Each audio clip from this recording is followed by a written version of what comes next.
Hello दोस्तों, जय हिंद। मैं संजय चौहान आप सभी का एक बार फिर स्वागत करता हूं। दोस्तों, हम संविधान के जिस स्वरूप की चर्चा कर रहे थे उस स्वरूप ने हमने पहले संविधान सभा के बारे में पढ़ा था और आज हम जिस टॉपिक के संदर्भ में बात करना चाहेंगे वो बहुत महत्वपूर्ण है। जिन आयामों पर हम बहुत पहले चर्चा कर चुके हैं उसी से संबंधित, यानी आप ये कह सकते हैं कि संविधान सभा का एक बहुत महत्वपूर्ण भाग जिसकी आप चर्चा कर सकते हैं, वो महत्वपूर्ण भाग क्या है, वो एक समिति जो संविधान सभा का सबसे महत्वपूर्ण अंग रही है वो क्या है। तो आइए हम उस बारे में चर्चा करने की कोशिश करते हैं। वो क्या है? वो थी हमारी प्रारूप समिति। प्रारूप समिति, जिस समिति के संदर्भ में आज हम चर्चा करने वाले हैं वो थी प्रारूप समिति। अक्सर सीधा सीधा एक प्रश्न आता है कि संविधान सभा की सबसे मुख्य समिति कौन सी थी। तो हम चर्चा करते हैं और हम इस संदर्भ में कुछ कहते हैं तो हम ये कहते हैं कि प्रारूप समिति जो थी वो संविधान सभा की सबसे महत्वपूर्ण समिति थी। इस समिति का कार्य क्या था? इस समिति का कार्य था संविधान निर्माण में अपना प्रारूप तैयार करना। कौन कौन सी धाराएं, कौन कौन से अनुच्छेद, कौन कौन से इसके प्रावधान संविधान में लागू किए जाएंगे, ये अपने सुझाव देना। तो एक महत्वपूर्ण बात निकल के आती है कि प्रारूप समिति के जो अध्यक्ष थे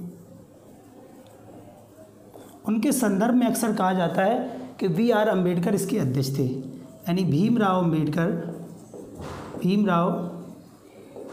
अम्बेडकर इसके क्या थे?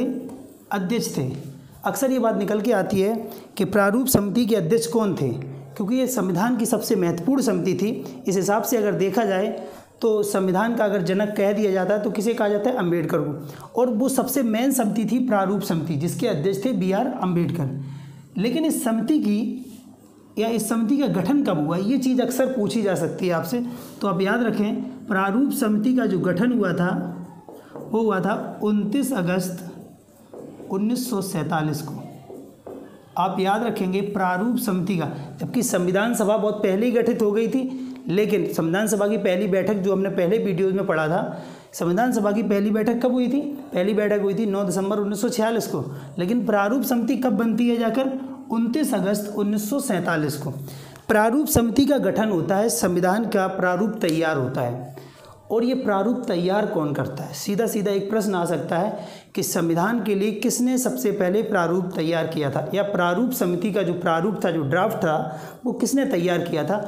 तो अगर आप ऐसे देखते हैं कि अध्यक्ष कौन थे? वी.आर. अम्बेडकर थे। तो क्या वी.आर. अम्बेडकर ने इसका प्रारूप तैयार किया था? नहीं। इसका जो प्रारूप था, प्रारूप समिति का जो प्रारूप तैयार किया था वो किया था बी.एन. राव ने।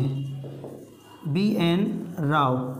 आप याद रख सकते हैं, सीधा सीधा प्रश्न आता है कि संविधान के लिए जो प्रारूप समिति थी उसका प्रारूप किसने तैयार किया था।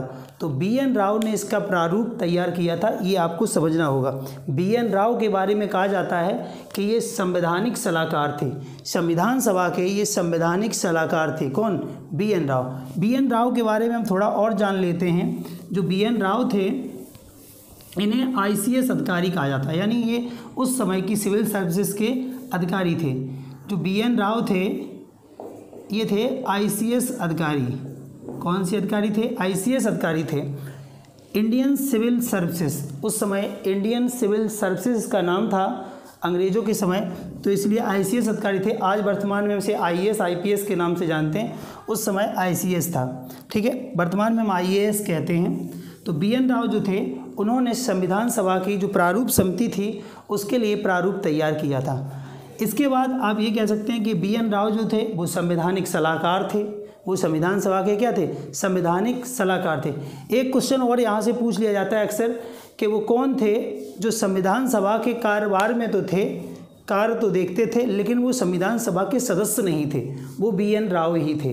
बी.एन. राव एक अधिकारी थे, चूँकि तो वो संविधान सभा में शामिल तो नहीं थे, लेकिन संविधान सभा का बहुत सारा काम वो करते थे, क्योंकि वो संविधान सभा के जो थे वो कैसे सलाहकार थे आप कह सकते हैं, इसीलिए। और जो भी आप देखते हो आज के दौर में, जैसे संसद होता है हमारा, संसद में आप जब देखते हैं बहुत सारे जो सचिव होते हैं, जो अधिकारी होते हैं, वो एक ब्यूरोक्रेसी का पार्ट्स होते हैं। लेकिन अगर आप ये कहते हैं कि क्या वो संसद के सदस्य हैं, नहीं, वो संसद के सदस्य नहीं होते हैं। इसी प्रकार से बी.एन. राव थे। अब हम प्रारूप समिति की मुख्यतः बात करते हैं। प्रारूप समिति के बारे में जब हम देखते हैं तो इसे हम एक नाम से और जानते हैं, और इसका वो नाम क्या है। अक्सर पूछा जाता है कि प्रारूप समिति को किस नाम से जाना जाता है। तो आप देखें, प्रारूप समिति को हम पांडुलेखन समिति कहते हैं, पांडुलेखन समिति कहते हैं। इस आपको याद रखना है कि प्रारूप समिति को पांडुलेखन समिति कहा जाता है, ठीक है। तो ये चीज़ आप याद रखेंगे। प्रारूप समिति का गठन 29 अगस्त 1947 को हुआ था। B.R. अम्बेडकर इसके अध्यक्ष थे। इसका प्रारूप B.N. राव ने तैयार किया था। B.N. राव के बारे में एक चीज़ और निकल के आती है कि जो बर्मा का संविधान था वो भी B.N. राव ने ही तैयार किया था, ठीक है। उनका बहुत महत्वपूर्ण योगदान था बर्मा के संविधान में भी। तो पांडुलेखन समिति, प्रारूप समिति को हम पांडुलेखन समिति के नाम से जानते हैं। ये चीज़ आपको याद रखनी है। इसके अलावा आप याद रख सकते हैं कि प्रारूप समिति में सदस्यों की कुल संख्या कितनी थी। अक्सर सदस्यों के बारे में कहा जाता है कि प्रारूप समिति में कुल कितने सदस्य थे। तो प्रारूप समिति में जो थी हमारी, उसमें सदस्यों की संख्या कुल 7 थी। कुल 7 सदस्य थे, यानी एक अध्यक्ष और 6 अन्य सदस्य थे। कौन कौन वो 7 सदस्य थे? जैसे कि B.R. अम्बेडकर इसके अध्यक्ष थे, गोपालास्वामी अय्यर, ठीक है, कृष्णा स्वामी अय्यर, K.M. मुंशी, मोहम्मद सादुल्ला, और भी कई लोग इसके सदस्य थे, जैसे D.P. खैतान, B.L. मित्र थे, लेकिन बाद में उनकी जगह 2 लोग और बने, उनको हमको देखना पड़ेगा, ठीक है। तो 7 सदस्य देखने हैं हमें। कुल 7 सदस्य थे, यानी कुल 7 सदस्य थे, ये चीज़ याद रखनी है। एक अध्यक्ष था, जैसे हम देख लेते हैं कौन कौन थे। B.R. अम्बेडकर, B.R. अम्बेडकर जो कि अध्यक्ष थे, ठीक है। दूसरा नाम हम देख लेते हैं। दूसरा नाम जो था वो था गोपालास्वामी अयंगर, गोपालास्वामी अयंगर। तीसरा नाम जो था वो हमारा था अलादी कृष्णा स्वामी अय्यर, अलादी कृष्णा स्वामी अय्यर। तीसरा नाम जो था मोहम्मद सादुल्ला, जो कि मुस्लिम लीग से आते थे, मुस्लिम लीग से चुनकर आए थे। चौथा नाम जो हमारा था वो था K.M. मुंशी। K.M. मुंशी का नाम जो था, ये चौथा नाम था, K.M. मुंशी थे, ठीक है। इसके अलावा आप देख सकते हैं B.R. अम्बेडकर हो गए, गोपालास्वामी अयंगर हो गए, दूसरा ये चौथा, ये 5वां नाम था, ये चौथा हो गया, ठीक है। इसके अलावा हम देख सकते हैं ये 4 नाम आपको दिख रहे होंगे। इसके अलावा हम देखें तो हम यहाँ पे लिख सकते हैं इन्हें, इसे थोड़ा हम इरेज कर देते हैं, ठीक है। इसके अलावा हम देख सकते हैं T.T. कृष्णमाचारी, T.T. कृष्णमाचारी, और जो लास्ट थे 6वें नंबर इनका था, 7वां नंबर जो था वो था हमारा N. माधवराव, N. माधवराव। आपको इन दोनों लोगों के बारे में बता दें, जो ये दोनों लोग बाद में बने थे, ये चीज़ आप बाद में बैक करके भी देख लेंगे। जो हमने नाम लिखे थे इरेज कर दिए हैं, आप इनको देख लेना। इनके बारे में थोड़ा हम चर्चा कर लेते हैं, ठीक है। आप याद कर लेंगे डॉक्टर अम्बेडकर, ठीक है, गोपालास्वामी अयंगर, ठीक है, मोहम्मद सादुल्ला, अलादी कृष्णा स्वामी अय्यर, K.M. मुंशी। इसके अलावा हम इनके बारे में थोड़ा जानने की कोशिश करते हैं। जो T.T. कृष्णमाचारी थे, ये पहले प्रारूप समिति के सदस्य नहीं थे, ये प्रारूप समिति के सदस्य नहीं थे। जो T.T. कृष्णमाचारी थे, ये प्रारूप समिति के सदस्य नहीं थे शुरुआत में। इनकी जगह जो थे वो थे हमारे D.P. खैतान, D.P. खैतान। शुरुआती दौर में प्रारूप समिति का जो सदस्य था या जो सदस्य थे T.T. कृष्णमाचारी नहीं थे, उनकी जगह थे D.P. खैतान।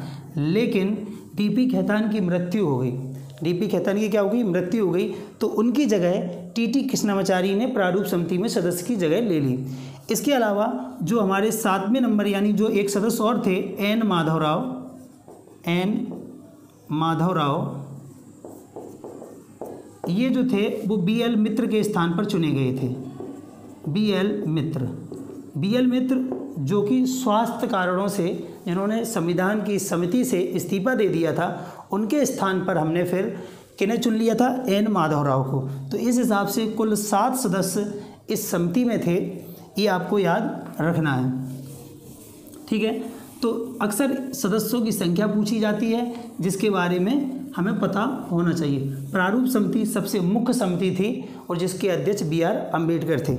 इसके अलावा एक क्वेश्चन आता है अम्बेडकर से कि अम्बेडकर की एक पुस्तक बहुत फेमस थी उस समय, हिंदू धर्म की पहेलियाँ। ये आपको याद रख लेनी है, हिंदू धर्म की पहेलियाँ, ये अम्बेडकर की पुस्तक है। और थॉट्स ऑन हिंदूज़्म, मतलब हिंदू पर विचारधारा, थॉट्स ऑन पाकिस्तान, सॉरी, एक किताब का नाम और है पाकिस्तान पर विचार, ये भी अम्बेडकर की पुस्तक है। और हिंदू धर्म की पहेलियाँ, रिडल ऑफ हिंदूज़्म, ये भी किसकी, अम्बेडकर की पुस्तक है। इस बारे में आप अच्छे से समझ लें, ठीक है। इसके बाद हम देखते हैं जब संविधान में प्रारूप समिति बन गई, और आप देखेंगे कब बनी, 29 अगस्त को, यानी कि स्वतंत्रता के बाद, जब हमारा देश स्वतंत्र हो गया 15 अगस्त को, उसके बाद ये बना। लेकिन हम उससे पहले एक चीज़ देखते हैं कि स्वतंत्रता से पहले जब स्वतंत्र हुआ भारत, ठीक है, जब भारत स्वतंत्र हुआ उस समय संविधान सभा में सदस्यों की संख्या कितनी थी। एक प्रश्न अक्सर पूछा जाता है कि स्वतंत्रता के समय संविधान सभा में सदस्यों की संख्या कितनी थी,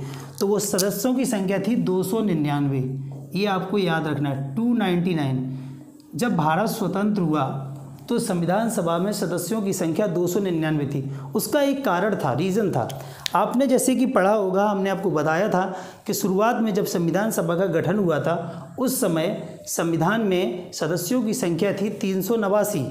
लेकिन हुआ क्या कि जैसे ही भारत स्वतंत्र होता है तो पाकिस्तान का विभाजन हो जाता है, पाकिस्तान अलग हो जाता है, और चूँकि मुस्लिम लीग के जो सदस्य थे वो पाकिस्तान चले जाते हैं, यानी उस कारण। और कुछ ऐसे लोग भी हो जो त्यागपत्र दे देते हैं, जो स्वतः ही मतलब अपने इच्छा के स्वरूप पाकिस्तान में नागरिकता ग्रहण कर लेते हैं, पाकिस्तान चले जाते हैं। तो इस कारण सदस्यों की संख्या जो स्वतंत्रता के समय है वो 389 से घटकर 299 रह जाती है। इस चीज़ को आपको समझना होगा, ठीक है। एक प्रश्न और बनता है कि उस समय जब भारत स्वतंत्र हो गया, फिर क्या हुआ, उसके बाद हमने संविधान सभा का निर्माण के लिए चालू रखी। लेकिन स्वतंत्रता के बाद हमें एक ज़रूरत हुई कि संविधान के लिए तो सही है एक संविधान सभा है, लेकिन कानून निर्माण के लिए भी एक संस्था होनी चाहिए। और हमने तभी से संसद का कार्य भी शुरू कर दिया। आप कह सकते हैं वास्तविक तौर पर संसद अस्तित्व में नहीं आई थी, लेकिन जो हमारी संविधान सभा थी वही संसद का कार्य कर रही थी उस समय। कैसे कर रही थी आप देख सकते हैं। संविधान सभा जो हमारी थी ये दो रूप में कार्य करती थी उस समय। एक तो संविधान का निर्माण और एक संसद। सुबह के समय ये संविधान का निर्माण करती थी और शाम के समय ये संसद का कार्य करती थी। ये इसका कार्य था। संविधान निर्माण जो हो रहा था उसके अध्यक्ष कौन थे आपको पता है, राजेंद्र प्रसाद थे।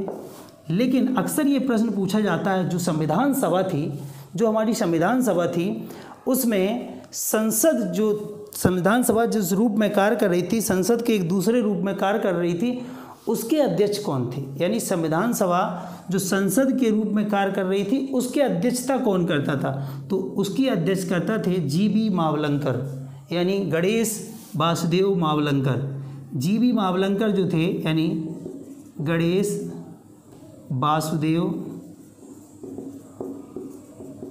मावलंकर, ये जो थे ये इस संसद की क्या करते थे, अध्यक्षता करते थे। ये आपको याद रखना है।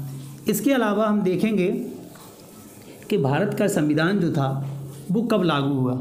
वो लागू हुआ 26 नवंबर 1949 को। लेकिन कैसे लागू हुआ, ये आंशिक रूप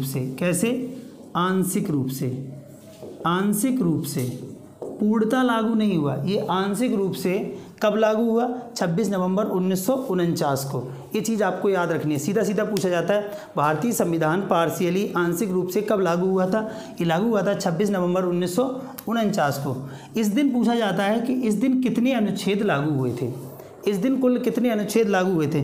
तो आपको याद रखना है जब 26 नवंबर 1949 को संविधान आंशिक रूप से लागू किया गया, ऐसा क्या कारण था कि संविधान 26 नवंबर को ही आंशिक रूप से लागू, यानी आप कह सकते हैं कि 26 नवंबर को संविधान हमारा बनकर तैयार हो गया था।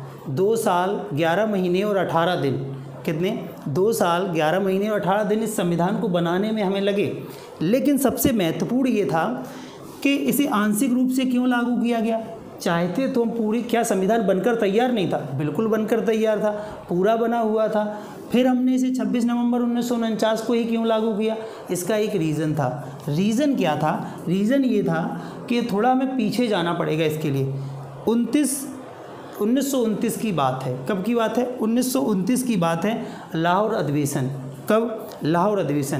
हमने एक घोषणा की, लाहौर अधिवेशन में हमने एक घोषणा की कि हम भारतीयों ने पूर्ण स्वराज की मांग शुरू कर दी और हमने कहा कि प्रतिवर्ष अगले साल से प्रतिवर्ष हर 26 जनवरी को हम स्वतंत्रता दिवस मनाएंगे। और 1930 से हमने प्रत्येक 26 जनवरी को स्वतंत्रता दिवस मनाना शुरू कर दिया और हम मनाते चले आए। बात जब 1947 की आई, जब संविधान बनकर तैयार हो गया, लेकिन उससे पहले एक चीज़ आई 1947 में। 1947 में जब हमारा देश आज़ाद हुआ तो हमारे पास एक चीज़ थी, क्या, कि 15 अगस्त को पाकिस्तान, 14 अगस्त की रात को पाकिस्तान से विभाजन हो गया भारत का। तो 15 अगस्त को ये माना गया कि हम स्वतंत्र हो गए, तो हमने 15 अगस्त को स्वतंत्रता दिवस मनाया। लेकिन चूंकि हम पहले से स्वतंत्रता दिवस मनाते थे 26 जनवरी को, अब वो डेट हो गई खाली, एक तरीके से वो लोगों के दिमाग में थी, जहन में थी। तो क्या करते, जब हमारा संविधान 26 नवंबर 1949 को बनकर तैयार हुआ तो हमने ये सोचा क्यों ना कोई एक ऐसी तिथि रखी जाए जो हमारे दिमाग में, मस्तिष्क में पहले से हो।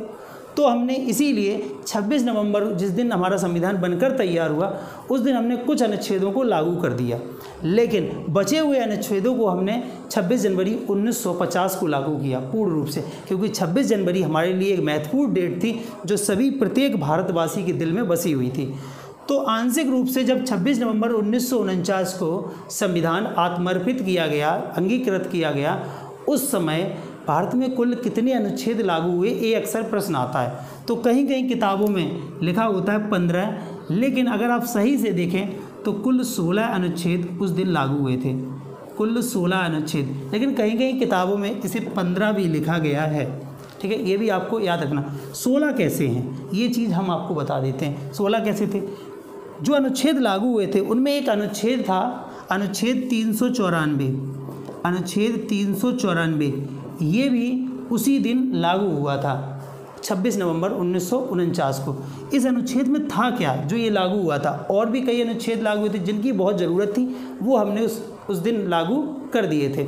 लेकिन इस अनुच्छेद में लिखा था, और इस अनुच्छेद में इसी संदर्भ में लिखा था जो पूर्ण रूप से लागू होता संविधान, उसके संदर्भ में अनुच्छेद 394 में लिखा था कि 26 जनवरी 1950 को जितने भी अनुच्छेद 26 नवंबर 1949 को लागू नहीं हुए हैं वो 26 जनवरी 1950 को लागू होंगे, ये अनुच्छेद 394 में लिखा था। ठीक है, तो हम समझ सकते हैं कि इसीलिए जो संविधान था हमारा वो 26 जनवरी 1950 को लागू हुआ। अब संविधान की अंतिम बैठक, अब बात आती है संविधान की अंतिम बैठक की। तो जो संविधान की अंतिम बैठक थी, संविधान सभा की अंतिम बैठक जो थी वो हुई 24 जनवरी 1950 को। संविधान सभा की यानी अंतिम अधिवेशन कह सकते हैं। कुल जो अधिवेशन थे वो कह सकते हैं कि 12 अधिवेशन हुए थे। टोटल ऐसे 12 अधिवेशन थे संविधान सभा के जो हुए थे, यानी सत्र जिन्हें कह सकते हैं। कुल 12 सत्र हुए थे संविधान के। 11 सत्र, 11+1 कहा जाता है जिन्हें। 12 को हम 11+1 के नाम से जानते हैं क्योंकि 12 इससे पहले 11 सत्र आयोजित हो चुके थे और 24 जनवरी 1950 को एक सत्र बुलाया गया जिसमें ये कहा गया था कि संविधान पर हस्ताक्षर किए जाएंगे। क्या किए जाएंगे? हस्ताक्षर किए जाएंगे। तो संविधान पर हस्ताक्षर कब किए गए? अंतिम बैठक में 24 जनवरी 1950 को। ये संविधान सभा की अंतिम बैठक थी। और इसमें कुल कितने लोगों ने हस्ताक्षर किए, ये अक्सर प्रश्न पूछा जाता है कि संविधान सभा में जिस समय हस्ताक्षर हुए तो कुल कितने लोगों ने 26 जनवरी से पहले 24 जनवरी 1950 को जब बैठक हुई संविधान की तो कितने लोगों ने जो संविधान था भारत का उस पर हस्ताक्षर किए, उस प्रारूप पर हस्ताक्षर किए। तो कुल 284 सदस्यों ने संविधान के प्रारूप पर हस्ताक्षर किए। कुल 284 सदस्यों ने। इस चीज़ को आपको याद रखना है। इसके अलावा अक्सर ये भी, वैसे तो ये नहीं पूछा जाएगा, लेकिन एक महत्वपूर्ण बात है, अगर पूछ भी लिया जाए जानकारी के लिए कि सबसे पहले संविधान सभा पर या संविधान पर सबसे पहले संविधान पर किसने हस्ताक्षर किया था, तो आप कहेंगे जवाहरलाल नेहरू ने। सबसे पहले संविधान पर हस्ताक्षर करने वाले थे जवाहरलाल नेहरू, और अंतिम जो हस्ताक्षर था वो था डॉक्टर राजेंद्र प्रसाद का।